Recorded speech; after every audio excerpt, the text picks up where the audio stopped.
तुम यही समझ लो। तो फिर इसका मतलब तो यही हुआ कि तुम्हारी सबसे बड़ी ख्वाहिश डॉक्टर बनना है, लंबी जिंदगी पाना नहीं। तुम कह सकती हो, अच्छा अगर तुम डॉक्टर ना बन सकी तो फिर मरोगी कैसे? खुदकुशी करोगी या तिब्बई मौत? जवेरिया ने बड़ी दिलचस्पी से पूछा। तिब्बई मौत ही मरूंगी, खुदकुशी तो कर ही नहीं सकती, इमामा ने लापरवाही से कहा। और अगर तुम्हें तिब्बई मौत आ ना सकी तो? मेरा मतलब है जल्द ना आई तो फिर तो तुम डॉक्टर ना बनने के बावजूद भी लंबी जिंदगी गुजारोगी। नहीं, मुझे पता है कि अगर मैं डॉक्टर ना बनी तो फिर बहुत जल्द मर जाऊंगी, मुझे इतना दुख होगा कि मैं तो जिंदा रह ही नहीं सकूंगी, वो यकीन के साथ बोली। तुम जिस कदर खुश मिजाज हो, मैं कभी यकीन नहीं कर सकती कि तुम कभी इतनी दुखी हो सकती हो कि रो रो कर मर जाओ, और वो भी सिर्फ इसलिए कि तुम डॉक्टर ना बन सकी। लुक फनी, जवेरिया ने इस बार इसका मजाक उड़ाने वाले अंदाज में कहा। तुम अब मेरी बात छोड़ो, अपनी बात करो। तुम्हारी जिंदगी की सबसे बड़ी ख्वाहिश क्या है? इमामा ने मौजू बदलते हुए कहा। रहने दो। क्यों रहने दूं? बताओ ना। तुम्हें बुरा लगेगा, जवेरिया ने कुछ हिचकिचाते हुए कहा। इमामा ने गर्दन मोड़कर हैरानी से उसे देखा। मुझे क्यों बुरा लगेगा? जवेरिया खामोश रही। ऐसी क्या बात है जो मुझे बुरी लगेगी? इमामा ने अपना सवाल दोहराया। बुरी लगेगी, जवेरिया ने मध्यम आवाज में कहा। आखिर तुम्हारी जिंदगी की सबसे बड़ी ख्वाहिश का मेरी जिंदगी से क्या ताल्लुक है कि मैं इस पर बुरा मानूंगी? इमामा ने इस बार कदरे उलझे हुए अंदाज में पूछा। कहीं तुम्हारी ये ख्वाहिश तो नहीं कि मैं डॉक्टर ना बनूं? इमामा को अचानक याद आया। जवेरिया हंसती। नहीं, जिंदगी सिर्फ एक डॉक्टर बन जाने से कहीं ज्यादा अहमियत की हामिल होती है, उसने कुछ फलसफियाने अंदाज में कहा। पहेलियां बुझाना छोड़ दो और मुझे बताओ, इमामा ने कहा। मैं वादा करती हूँ मैं बुरा नहीं मानूंगी, इमामा ने अपना हाथ उसकी तरफ बढ़ाते हुए कहा। वादे करने के बावजूद मेरी बात सुनने पर तुम बुरी तरह नाराज होगी, बेहतर है हम कुछ और बात करें, जवेरिया ने कहा। अच्छा, मैं अंदाजा लगाती हूँ तुम्हारी इस ख्वाहिश का ताल्लुक मेरे लिए किसी बहुत अहम चीज से है, राइट? इमामा ने कुछ सोचते हुए कहा। जवेरिया ने सर हिलाया। अब सवाल ये पैदा होता है कि मेरे लिए कौन सी चीज इतनी अहम हो सकती है कि मैं। वो बात करते करते रुक गई। मगर जब तक मैं तुम्हारी ख्वाहिश की नौयत नहीं जान लेती कुछ भी अंदाजा नहीं कर सकती। बता दो जवेरिया, प्लीज, अब तो मुझे बहुत ही ज्यादा तजस्सुस हो रहा है, उसने मिन्नत की। वो कुछ देर सोचती रही। इमामा गौर से उसका चेहरा देखती रही। कुछ देर की खामोशी के बाद जवेरिया ने सर उठाकर इमामा को देखा। मेरे प्रोफेशन के अलावा मेरी जिंदगी में फिलहाल जिन चीजों की अहमियत है वो सिर्फ एक ही है, और अगर तुम उसके हवाले से कुछ कहना चाहती हो तो कहो, मैं बुरा नहीं मानूंगी, इमामा ने संजीदगी से कहा। जवेरिया ने कदरे चौंक कर उसे देखा। वो अपने हाथ में मौजूद एक अंगूठी को देख रही थी। जवेरिया मुस्कुराई। मेरी जिंदगी की सबसे बड़ी ख्वाहिश ये है कि तुम। जवेरिया ने उसे अपनी ख्वाहिश बताई। इमामा का चेहरा एकदम सफेद पड़ गया। वो शॉक थी या हैरत ज़दा, जवेरिया अंदाजा नहीं कर सकी, मगर उसके चेहरे के तासुरात ये जरूर बता रहे थे कि जवेरिया के मुंह से निकलने वाले जुमले इसके हर अंदाजे के बरक्स थे। मैंने तुमसे कहा था ना कि तुम बुरा मानोगी, जवेरिया ने जैसे सफाई पेश करने की कोशिश की, मगर इमामा कुछ कहे बगैर उसे देखती रही। मुइज़ हलक के बल चिल्लाता हुआ दर्द से दोहरा हो गया। उसके दोनों हाथ अपने पेट पर थे। उसके सामने खड़े 12 साल लड़के ने अपनी फटी हुई टी शर्ट की आस्तीन से अपनी नाक से बहता हुआ खून साफ किया और हाथ में पकड़े हुए टेनिस रैकेट को एक बार फिर पूरी कुव्वत से मुइज़ की टांग पर दे मारा। मुइज़ के हलक से एक बार फिर चीख निकली और वो इस बार सीधा हो गया। कुछ बेयकीनी के आलम में उसने खुद से 2 साल छोटे भाई को देखा, जो अब बगैर किसी लिहाज और मुरवत के उसे इस रैकेट से पीट रहा था जो मुइज़ कुछ देर पहले उसे पीटने के लिए लेकर आया था। इस हफ्ते में इन दोनों के दरमियान होने वाला ये तीसरा झगड़ा था और तीनों बार झगड़ा शुरू करने वाला उसका छोटा भाई था। मुइज़ और उसके ताल्लुकात हमेशा ही नागवार रहते थे। इनका झगड़ा बचपन से लेकर अब से कुछ पहले तक सिर्फ ज़बानी कलामी बातों और धमकियों तक ही महदूद रहता था, मगर अब कुछ अरसे से वो दोनों हाथापाई पर भी उतर आए थे।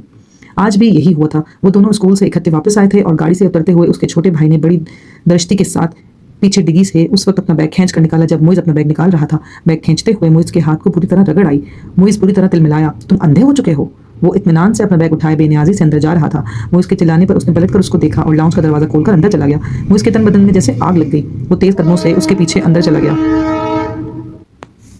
अगर दोबारा तुमने ऐसी हरकत की तो मैं तुम्हारा हाथ तोड़ दूंगा। उसके करीब पहुंचते हुए मुइज़ एक बार फिर धाड़ा। उसने बैग कंधे से उतार कर नीचे रख दिया और दोनों हाथ कमर पर रखकर खड़ा हो गया। निकालूंगा। तुम क्या करोगे? हाथ तोड़ोगे? इतनी हिम्मत है? ये मैं तुम्हें उस वक्त बताऊंगा जब तुम दोबारा ये हरकत करोगे। मुइज़ अपने कमरे की तरफ बढ़ा, मगर इसके भाई ने पूरी कुव्वत से उसका बैग खींचते हुए उसे रुकने पर मजबूर कर दिया। नहीं, तुम मुझे अभी बताओ। उसने मुइज़ का बैग उठाकर दूर फेंक दिया। उसका चेहरा सुर्ख हो गया।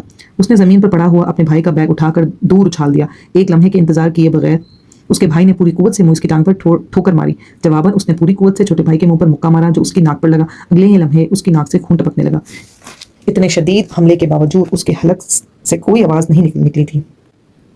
उसने मोइज़ की टाई खींचते हुए उसका गला दबाने की कोशिश की। मोइज़ ने जवाबन उसकी शर्ट को कॉलर से खींचा। उसे शर्ट फटने की आवाज़ आई। उसने पूरी कुव्वत से अपने छोटे भाई की पीठ में मुक्का मारा। उसके भाई के हाथ से उसकी टाई निकल गई। ठहरो, मैं तुम्हें अब तुम्हारा हाथ तोड़कर दिखाता हूँ।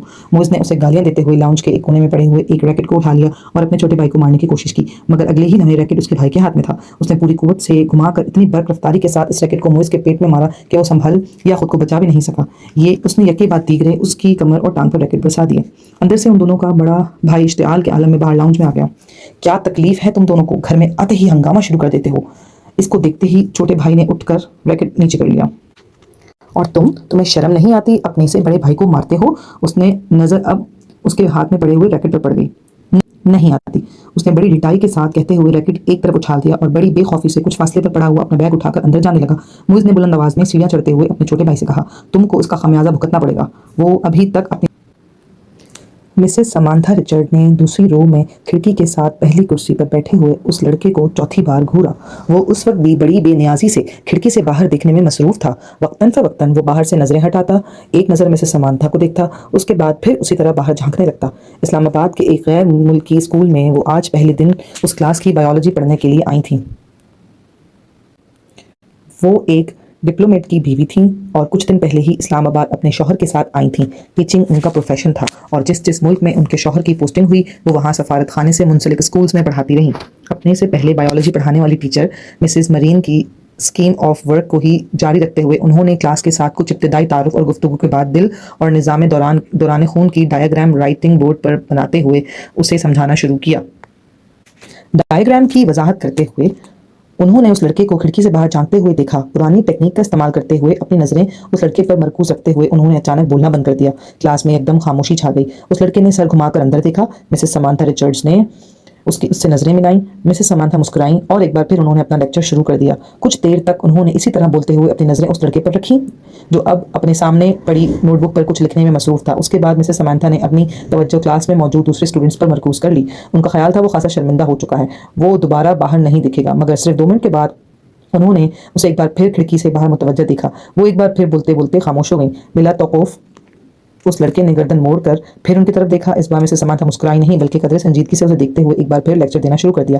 चंद लम्हे गुजरने के बाद उन्होंने राइटिंग बोर्ड को देखने के बाद दोबारा उस लड़के को देखा तो वो इस बार फिर खिड़की से बाहर कुछ दिखने में मसरूफ था। इस बार गैर महसूस तौर पर उनके चेहरे पर कुछ नाराज़गी नमूदार हुई और वो कुछ झुंझलाते हुए खामोश हुई और इनके खामोश होते ही उस लड़के ने खिड़की के बाहर से अपनी नजर हटाकर उनकी तरफ देखा। इस बार उस लड़के के माथे पर भी कुछ शिकने थी। एक नज़र मिसेस समांथा को नागवारी से देखकर वो एक बार फिर खिड़की से बाहर देखने लगा। उसका अंदाज इस कदर तौहीन आमेज था कि मिसेस समांथा रिचर्ड का चेहरा सुर्ख हो गया। सालार, तुम क्या देख रहे हो? उन्होंने सख्ती से पूछा। नथिंग, यक लफ्जी जवाब आया। वो चुपती हुई नजरों से उन्हें देख रहा था। तुम्हें पता है मैं क्या पढ़ा रही हूँ? होप सो, उसने इतने रूड अंदाज में कहा कि समांथा रिचर्ड ने यकदम हाथ में पकड़ा हुआ मार्कर कैप से बंद करके टेबल पर फेंक दिया। ये बात है तो फिर यहाँ आओ और ये डायग्राम बनाकर इसको लेबल करो। उन्होंने स्पंज के साथ राइटिंग बोर्ड को साफ करते हुए कहा। यके बाद दीगर लड़के के चेहरे पर कई रंग आए। उन्होंने क्लास में बैठे हुए स्टूडेंट्स को आपस में नजरों का तबादला करते हुए देखा। वो लड़का अब सर्द नजरों के साथ समांथा रिचर्ड को देख रहा था। जैसे ही उन्होंने राइटिंग बोर्ड से आखिरी निशान साफ किया वो अपनी कुर्सी से एक झटके से उठा। तेज कदमों के साथ उसने टेबल पर पड़ा हुआ मार्कर उठाया और बर्क रफ्तारी के साथ राइटिंग बोर्ड पर डायग्राम बनाने लगा। पूरे 2 मिनट 57 सेकंड्स के बाद उसने मार्कर पर कैप लगाकर उसे मेज पर उसी अंदाज में उछाला जिस अंदाज में समांथा रिचर्ड ने उछाला था और समांथा की तरफ देखे बगैर अपनी कुर्सी पर आकर बैठ गया। मिसेस रिचर्ड्स ने उसे मारकर उछालते या अपनी कुर्सी की तरफ जाते नहीं देखा। वो बेयकीनी के आलम में राइटिंग बोर्ड पर 3 मिनट से भी कम अरसे में बनाई जाने वाली उस लेबल डायग्राम को देख रही थी जिसे बनाने में उन्होंने 10 मिनट लिए थे और वो उनकी डायग्राम से ज़्यादा अच्छी थी। वो कहीं भी मामूली सी गलती भी नहीं ढूंढ रही थी। कुछ खफीफ सी होती हुई उन्होंने गर्दन मोड़कर एक बार फिर उस लड़के को देखा। वो फिर खिड़की से बाहर देख रहा था। वसीम ने तीसरी बार दरवाजे पर दस्तक दी। इस बार अंदर से इमामा की आवाज़ आई। कौन है? इमामा, मैं हूँ, दरवाज़ा खोलो। वसीम ने दरवाजे से अपना हाथ हटाते हुए कहा। अंदर खामोशी छा गई। कुछ देर बाद दरवाजे का लॉक खुलने की आवाज़ सुनाई दी। वसीम ने दरवाजे के हैंडल को घुमाकर दरवाज़ा खोल दिया। इमामा उसकी जानिब पुश्त किए अपने बेड की तरफ बढ़ी। तुम्हें इस वक्त क्या काम आन पड़ा है मुझसे? आखिर तुमने इतनी जल्दी दरवाज़ा क्यों बंद कर लिया था? अभी तो 10 बजे हैं। वसीम कमरे में दाखिल होते ही बोला। बस नींद आ रही थी मुझे। वो बेड पर बैठ गई। वसीम उसका चेहरा देखकर चौंक गया। तुम रो रही थी? बेख्तियार उसके मुंह से निकला। इमामा की आंखें सुर्ख और सूजी हुई थीं और वो उससे नजरें चुराने की कोशिश कर रही थी। नहीं, रो नहीं रही थी, बस सर में कुछ दर्द हो रहा था। इमामा ने मुस्कुराने की कोशिश की। वसीम ने उसके पास बैठते हुए उसका हाथ पकड़कर टेम्परेचर चेक करने की कोशिश की। कहीं बुखार तो नहीं है? उसने कुछ तशवीश भरे अंदाज में कहा और फिर हाथ छोड़ दिया। बुखार तो नहीं है, फिर तुम कोई टैबलेट ले लेती। मैं ले चुकी हूँ। अच्छा तुम सो जाओ, मैं बातें करने आया था, मगर अब इस हालत में क्या बातें करूंगा तुमसे। वसीम ने कदम बाहर की तरफ बढ़ाते हुए कहा। मामा ने उसे रोकने की कोशिश नहीं की। वो खुद भी उठकर उसके पीछे गई और वसीम के बाहर निकलते ही उसने दरवाजे को फिर से लॉक लगा लिया। बेड पर औंधे मुंह लेटकर उसने तकिए में मुंह छुपा लिया। वो एक बार फिर हिचकियों के साथ रो रही थी। 13 साल का वो लड़का इस वक्त टीवी पर म्यूजिक की शो देखने में मसरूफ था। जब तैयबा ने अंदर झांका, बेयकीनी से उन्होंने अपने बेटे को देखा और फिर कुछ नाराजगी के आलम में अंदर चली आईं। ये क्या हो रहा है? उन्होंने अंदर आते ही कहा। टीवी देख रहा हूँ। उसने टीवी से नजरें नहीं हटाई। टीवी देख रहा हूँ? फॉर गॉड सेक, तुम्हें एहसास है तुम्हारे पेपर्स हो रहे हैं? तैयबा ने उसके सामने आते हुए कहा। So what? उस लड़के ने इस बार कुछ खफगी से जवाब दिया। So what? तुम्हें इस वक्त अपने कमरे में किताबों के दरमियान होना चाहिए, ना कि यहाँ इस बेहुदा शो के सामने। तैयबा ने डांटा। मुझे जितना पढ़ना था मैं पढ़ चुका हूँ, आप सामने से हट जाएं। उसके लहजे में नागवारी आ गई। फिर भी उठो और अंदर जाकर पढ़ो। तैयबा ने इस तरह खड़े खड़े उससे कहा। ना मैं यहाँ से उठूंगा, ना अंदर जाकर पढ़ूंगा। मेरी स्टडीज और पेपर्स मेरा मसला है, आपका नहीं। अगर तुम्हें इतनी परवाह होती स्टडीज की तो इस वक्त तुम यहाँ बैठे होते। Step aside. उसने तैयबा के जुमले को नजरअंदाज करते हुए बड़ी बदतमीजी के साथ हाथ के इशारे से कहा। आज तुम्हारे पापा आ जाएं तो मैं उनसे बात करती हूँ। तैयबा ने धमकाने की कोशिश की। अभी बात कर लें, क्या होगा? पापा क्या कर लेंगे? जब मैं आपको बता चुका हूँ कि मुझे जितनी तैयारी करनी है मैंने कर ली है, तो फिर आपको क्या मसला है? ये तुम्हारे सालाना इम्तिहान है, तुम्हें एहसास होना चाहिए इस बात का। तैयबा ने यकदम अपने लहजे को नरम करते हुए कहा। मैं कोई 2-4 साल का बच्चा नहीं हूँ कि मेरे आगे पीछे फिरना पड़े आपको। मैं अपने मामलात में आपसे ज्यादा समझदार हूँ, इसलिए ये 3rd क्लास किस्म के जुमले मुझसे मत बोला करें। एग्जाम्स हो रहे हैं, स्टडीज पर ध्यान दो। इस वक्त तुम्हें अपने कमरे में होना चाहिए। मैं तुम्हारे फादर से बात करूंगी। What a rubbish. वो बात करते करते गुस्से में सोफे से उठकर खड़ा हो गया। हाथ में पकड़ा हुआ रिमोट उसने पूरी कुव्वत से सामने वाली दीवार पर दे मारा और पांव पटकता हुआ कमरे से निकल गया। तैयबा कुछ बेबसी और खफत के आलम में उसे कमरे से बाहर निकलता हुआ दिखती रही। फ्लोमिना फ्रांसिस ने अपने हाथ में पकड़े पैकेट मेज पर रखते हुए एक नज़र हॉल में दौड़ाई। पेपर शुरू होने में अभी 10 मिनट बाकी थे और हॉल में मौजूद स्टूडेंट्स किताबें, नोट्स और नोटबुक्स पकड़े तेजी से सफ़े आगे पीछे करते उन पर आखिरी नजर डाल रहे थे। उनकी जिस्मानी हरकत से उनकी परेशानी और इस्तराब का इजहार हो रहा था। फ्लोमिना फ्रांसिस के लिए ये एक बहुत नामानूस सीन था। फिर उनकी नजरें हॉल के तकरीबन दरमियान में बैठे हुए सालार पर जा ठहरी। 25 स्टूडेंट्स में उस वक्त वो वाहिद स्टूडेंट था जो इत्मीनान से अपनी कुर्सी पर टांग रखे बैठा था। एक हाथ में स्केल पकड़े आहिस्ता आहिस्ता उसे अपने जूते पर मारते हुए वो इत्मीनान से इधर उधर देख रहा था। फ्लोमिना के लिए ये सीन भी नया नहीं था। अपने 7 साल कैरियर में उन्होंने पेपर्स के दौरान सालार को इसी बेफिक्री और लापरवाही का मुजाहरा करते पाया था। 9:02 पर उन्होंने सालार के पास से गुजरते हुए उसे एमसीक्यूज पर मबनी ऑब्जेक्टिव पेपर थमाया। 30 मिनट के बाद उसे वो पेपर उनसे लेना था। 9:10 पर उन्होंने सालार को अपनी कुर्सी से खड़ा होते देखा। उसके खड़े होते ही हॉल में उससे पीछे मौजूद तमाम स्टूडेंट्स ने सर उठाकर उसे देखा। वो पेपर हाथ में लिए फ्लोमिना फ्रांसिस की तरफ जा रहा था। फ्लोमिना फ्रांसिस के लिए ये भी सीन नया नहीं था। वो पहले भी यही कुछ देखती आई थी। 30 मिनट में हल किया जाने वाला पेपर वो 8 मिनट में हल करके उनके सर पर खड़ा था। पेपर को दोबारा देख लो, उन्होंने ये जुमला उससे नहीं कहा। वो जानती थी उसका जवाब होगा, मैं देख चुका हूँ। वो अगर इसे एक बार फिर पेपर देखने पर मजबूर करती तो वो हमेशा की तरह पेपर्स लेकर जाकर अपनी कुर्सी के हत्थे पर रखकर बाजू सीने पर लपेट कर बैठ जाता। उन्हें याद नहीं था कभी उसने इनके कहने पर पेपर को दोबारा चेक किया हो और वो ये तस्लीम करती थी कि उसे इसकी ज़रूरत भी नहीं है। उसके पेपर में किसी एक भी गलती को ढूंढना बहुत मुश्किल काम था। उन्होंने एक हल्की सी मुस्कुराहट के साथ उसके हाथ से पेपर पकड़ा। तुम जानते हो सालार, मेरी ज़िंदगी की सबसे बड़ी तमन्ना क्या है? उन्होंने पेपर पर नज़र डालते हुए कहा कि मैं तुम्हें 30 मिनट का पेपर 30 मिनट के बाद सबमिट करवाते हुए देखूं। वो इनकी बात पर खफीफ से अंदाज में मुस्कुराया। आपकी ये ख्वाहिश सूरत पूरी हो सकती है मैम, अगर मैं ये पेपर 150 साल की उम्र में हल करने बैठूं। नहीं, मेरा ख्याल है 150 साल की उम्र में तुम ये पेपर 10 मिनट में करोगे। एक बार वो हंसा और वापस मुड़ गया। फ्लोमिना फ्रांसिस ने एक नज़र उसके पेपर्स के सफ़ात को उलट पलट कर देखा। एक सरसरी सी नज़र भी इन्हें ये बताने के लिए काफ़ी थी कि वो इस पेपर में कितने नंबर गंवाएगा। 0।